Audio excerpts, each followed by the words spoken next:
ప్రజాస్వామ్యంలో గౌరవ ముఖ్యమంత్రి చంద్రబాబు నాయుడు గారి నాయకత్వంలో పనిచేసే పార్టీ తెలుగుదేశం పార్టీ. ఇవాళ రాజారెడ్డి రాజ్యాంగంలో జగన్మోహన్ రెడ్డి నాయకత్వంలో 5 సంవత్సరాలు ఈ రాష్ట్రంలో అరాచకాలు సృష్టించి అనేక మంది మీద తప్పుడు కేసులు పెట్టి అక్రమంగా దోపిడీలు చేసి అదే కార్యక్రమాన్ని తప్పించుకోవడానికి ఈరోజు ఒక దళిత సోదరుణ్ణి గన్నవరం పార్టీ కార్యాలయం తగలబెట్టినటువంటి కేసులో ఎవరైతే ఫిర్యాదుదారుడుగా ఉన్నటువంటి సత్యవర్ధన్ కిడ్నాప్ చేసి భయపెట్టి అతనితో తప్పుడు స్టేట్మెంట్ ఇవ్వడానికి ప్రయత్నం చేసినటువంటి సందర్భంలో కుటుంబ సభ్యులు ఇచ్చినటువంటి ఫిర్యాదు మేరకు ఇవాళ ఉదయం గన్నవరం మాజీ శాసనసభ్యుడు వల్లభనేని వంశీమోహన్ గారిని అరెస్ట్ చేయడం జరిగింది.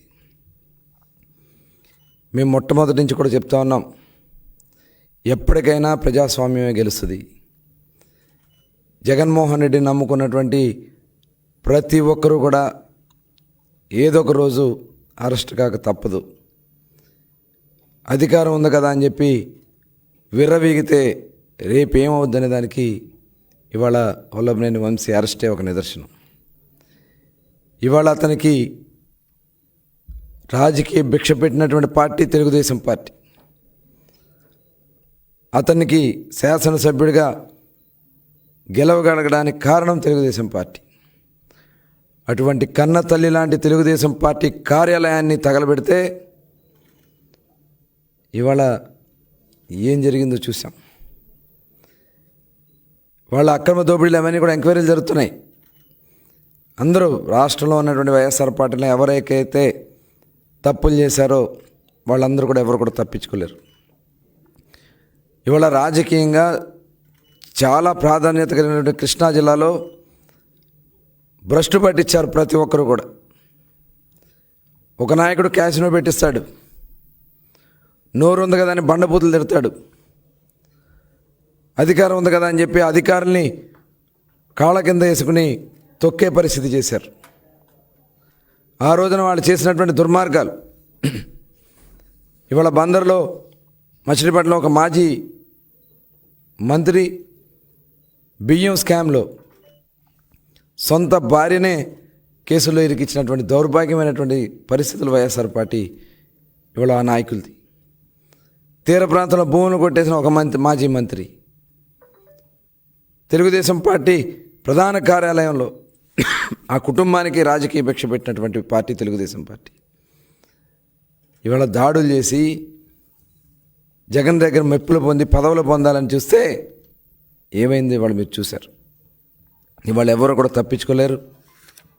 ఇవాళ ఎవరైతే కంప్లైంట్ ఇచ్చారో అతని మీదే, ఒక దళితుడి మీదే ఇవాళ ఇలాంటి దుర్మార్గాలు చేస్తూ ఉన్నారంటే ఎట్టి పరిస్థితుల్లో కూడా ప్రభుత్వం చూస్తూ ఊరుకోదు. ఖచ్చితంగా ఎవరు కూడా తప్పించుకోలేరు. ఇవాళ జగన్మోహన్ రెడ్డి గారు కూడా ఈ రాష్ట్రాన్ని ఏ రకంగా దోచుకున్నారో, ఇవాళ సొంత బాబాయ్ని ఏ రకంగా హత్య చేశారో మొత్తం కూడా ఇవాళ బయటకు వస్తున్నాయి. విచారణ కూడా వేగవంతంగా పూర్తి కావాల్సినటువంటి అవసరం ఉంది. దానికి కావాల్సినటువంటి చర్యలన్నీ కూడా తీసుకునే పరిస్థితి ఉంది. కాబట్టి ఎవ్వరు కూడా తప్పించుకోలేరు. ఇవాళ వచ్చి మాట్లాడుతూ ఉన్నారు ఒక్కొక్కరు. మీరు మాట్లాడే అర్హత మీకుందా? మీరు చేసిన తప్పిదాలే మిమ్మల్ని వెనక పంపిస్తున్న, అది గుర్తుపెట్టుకోవాలని చెప్పి ఈ సందర్భంగా తెలియజేస్తూ, చాలా పారదర్శకంగా మేము కక్షపూరితంగా చేయాలంటే ప్రభుత్వం వచ్చిన నెల రోజుల్లోనే మొత్తం అందరినీ జైల్లో పెట్టవచ్చు. కానీ మేము ఎక్కడా కూడా ఎవరి మీద కూడా కక్ష సాధింపు చర్యలు తెలుగుదేశం పార్టీ చేయదు. ప్రజాస్వామ్యబద్ధంగానే ముందుకెళ్తాం. ఎవరైతే దీంట్లో అవినీతిలో కానీ అరాచకాల్లో కానీ భాగస్వాములు అయ్యారో వాళ్ళు ఎట్టి పరిస్థితి కూడా తప్పించుకోలేరని కూడా తెలియజేస్తాను. సార్, మీ పైన కూడా ఒక కేసు నమోదు చేశారు. మొన్న గుంటూరు జగన్ గారి పర్యటనలో ఉన్నారని. సో ఈ కేసుని ఎట్లా చూస్తారు? మీరు కూడా లేరని చెప్పి కూడా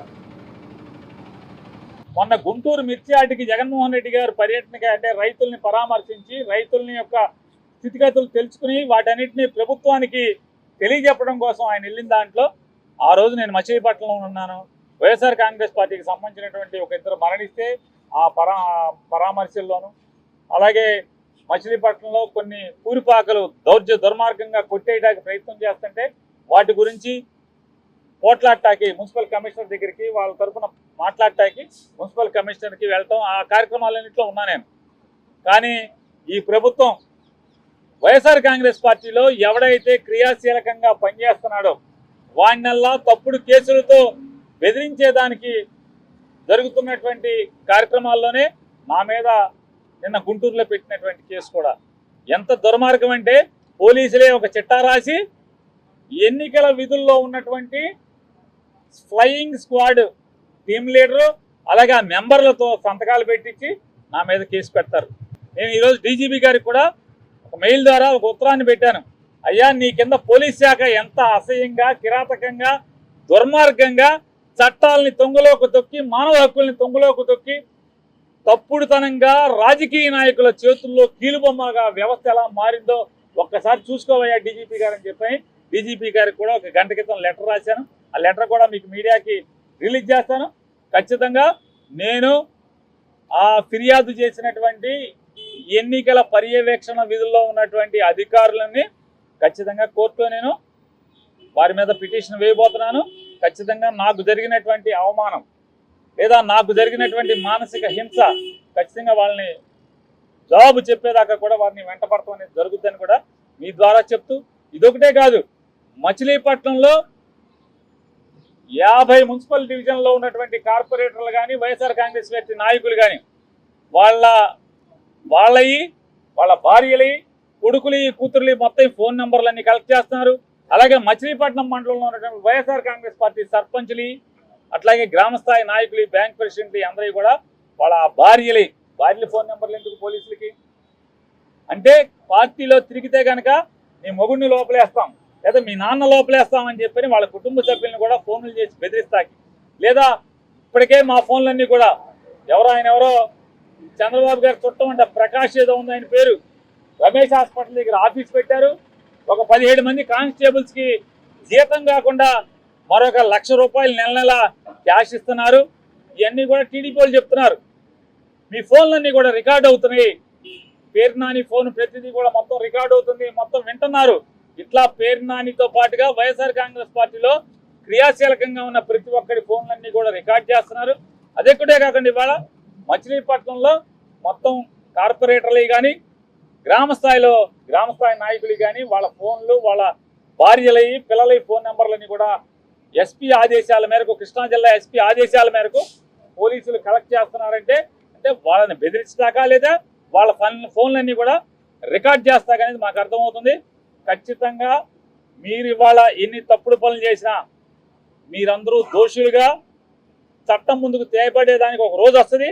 అది మరొక 4 సంవత్సరాల్లో వస్తుంది అనుకుంటాం. ఖచ్చితంగా అందరూ ఫేస్ చేయాలి మాత్రం గుర్తుపెట్టుకోమని.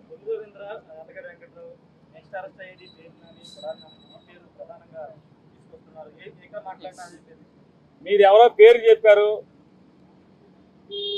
అతను మంత్రి పదవి హోదా ఎలగబెడతాకి తప్పితే ప్రజాసేవకు కానీ మా ఊరు బాగు చేయటానికి కానీ రాష్ట్రాన్ని బాగు చేయటానికి కానీ ఎందుకు పనికి రాకుండా కేవలం లోకేష్ దగ్గర రాలిపడిన గింజలు ఏరుకుంటాకి మూటలకు అప్పచెపితే ఆ మూటల్లో రాలిపడిన నోటుల్ని జేబులో కుక్కుని సంతోషపడటానికి తప్పితే మరొక దానికి పనికిరాని మనిషి. అతనికి ఛాలెంజ్ చేస్తున్నా. ఇప్పటికి నవంబర్ డిసెంబర్ నుంచి మోగుతున్నావు. పేరు నాని అరెస్ట్ చేస్తాను నేను రోడ్లు వెంబడే తిరుగుతున్నా. ఇప్పుడు కొడాలి నానిని పేరు నాని అరెస్ట్ చేస్తున్నావు. ఏంటి బొంగులో నీ అరెస్ట్ వల్ల నా రోమం కూడా పోడదని నేను చెప్తున్నా కుల రవీంద్రకి.